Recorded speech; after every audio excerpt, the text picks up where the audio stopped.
Hello viewers, welcome to ಸೌ random vlogs. ಇವತ್ತು ನಾನು ಡ್ರೈ ಫ್ರೂಟ್ಸ್ ಪೌಡರ್ ಮಾಡ್ತಿದ್ದೀನಿ. ಇದು ಪ್ರೋಟೀನ್ ಪೌಡರ್ ಕೂಡ ಹೌದು. ಕೆಲವರು ಡ್ರೈ ಫ್ರೂಟ್ಸ್ನೆಲ್ಲ ತಿನ್ನಬೇಕು ಅಂದ್ಕೊಂಡು ಮನೆಗೆ ತರ್ತಾರೆ, ಆದರೆ ಒಂದಿನ ತಿಂತಾರೆ, ಇನ್ನೊಂದು ದಿನ ತಿನ್ನೋದು ಮರ್ತೋಗ್ತಾರೆ. ಅಂಥವ್ರಿಗೆಲ್ಲ ಈ ರೆಸಿಪಿ ತುಂಬ ಯೂಸ್ಫುಲ್ ಆಗುತ್ತೆ. ಒಂದ್ಸಲಿ ಈ ಥರ ಪೌಡ್ರ್ ಮಾಡಿಟ್ಕೊಂಡ್ರೆ ಇದು ತುಂಬ ಯೂಸ್ ಆಗುತ್ತೆ.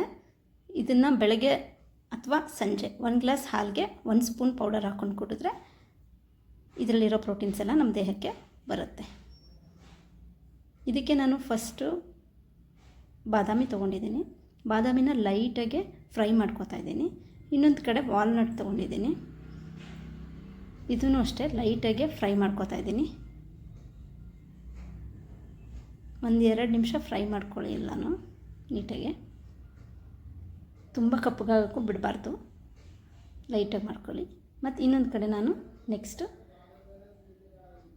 ಮಕಾನ ಸೀಡ್ಸ್ನ ಫ್ರೈ ಮಾಡ್ಕೊತಾ ಇದ್ದೀನಿ. ಈ ಥರ ಮಾಡ್ಕೊಳ್ಳಿ, ಲೈಟಾಗಿ ರೋಸ್ಟ್ ಮಾಡ್ಕೋಬೇಕು. ಈ ಥರ ರೋಸ್ಟ್ ಮಾಡ್ಕೊಂಡು ಇರೋ ಎಲ್ಲನೂ ಒಂದು ಕಡೆ ನಾನು ಹಾಕ್ಕೊತಾ ಇದ್ದೀನಿ. ನೆಕ್ಸ್ಟ್ ನಾನು ಪಂಪ್ಕಿನ್ ಸೀಡ್ಸ್ನ ರೋಸ್ಟ್ ಮಾಡ್ಕೋತಾ ಇದ್ದೀನಿ. ಈ ಥರ ಡ್ರೈಯಾಗೆ ಫ್ರೈ ಮಾಡ್ಕೊಳ್ಳಿ,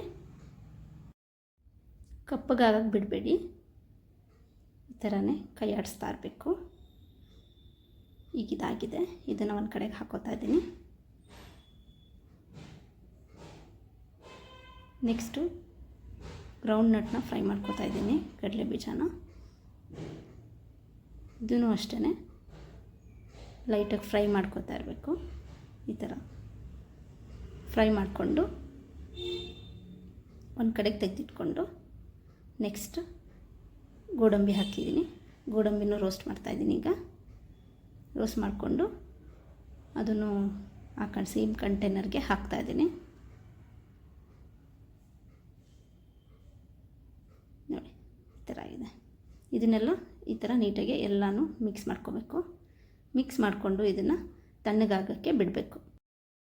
ನಾವು ಮನೆಯಲ್ಲೇ ಮಿಕ್ಸಿಲೇ ಪೌಡ್ರ್ ಮಾಡ್ತಿರೋದ್ರಿಂದ ಇದನ್ನು ನೀಟಾಗಿ ಎಲ್ಲ ಮಿಕ್ಸ್ ಮಾಡಿಕೊಂಡು ಒಂದು 15-20 ನಿಮಿಷ ತಣ್ಣಗಾಗೋಕ್ಕೆ ಬಿಡಬೇಕು. ಬಿಸಿಲೇ ರುಬ್ಬಿಟ್ರೆ ಅದು ಪೇಸ್ಟ್ ಥರ ಜಾರ್ಗೆ ಅಂಟ್ಕೊಳ್ಳುತ್ತೆ. ಸೊ ಇದನ್ನು ತಣ್ಣಗಾದ ಪೌಡರ್ ಮಾಡಿಕೊಂಡ್ರೆ ಒಳ್ಳೆಯದು. ಲಾಸ್ಟಲ್ಲಿ ಒಂದು ಸ್ವಲ್ಪ ಕೇಸರಿ ಹಾಕಿ ಕೂಡ ಪೌಡರ್ ಮಾಡ್ಕೊಳ್ಳಿ, ಸೊ ದಟ್ ಒಂದು ಕಲರ್ ಚೆನ್ನಾಗಿ ಬರುತ್ತೆ ಹಾಲ್ಗೆ ಹಾಕಿದಾಗ. ಬೇಕಾದರೆ ನಾವು ಕಲ್ಲು ಸಕ್ಕರೆನೇ ಈ ಟೈಮಲ್ಲಿ ಹಾಕ್ಕೊಂಡು ಪುಡಿ ಮಾಡಿಕೊಂಡ್ರೂ ಚೆನ್ನಾಗಿರುತ್ತೆ. ಇಲ್ಲ ಅಂದರೆ ನಾವು ಹಾಲ್ಗೆ ಹಾಕ್ಕೊಂಡು ಕುಡಿಬೇಕಾದ್ರೆ ನಮ್ಗೆ ಎಷ್ಟು ಬೇಕೋ ಅಷ್ಟು ಸಕ್ಕರೆ ಹಾಕ್ಕೊಂಡು ಅಥವಾ ಕಲ್ಲು ಸಕ್ಕರೆ ಹಾಕ್ಕೊಂಡು ಕುಡಿಬೋದು. ನೋಡಿ ಈ ಥರ ಪೌಡರ್ ರೆಡಿಯಾಗಿದೆ. ನೀವು ಮಾಡಿಕೊಂಡು ಕುಡಿದು ಟೇಸ್ಟ್ ಹೇಗಿದೆ ಅಂತ ಕಮೆಂಟ್ ಮಾಡಿ. ಹೆಲ್ದಿಯಾಗಿರಿ. Thank you. Thanks for watching.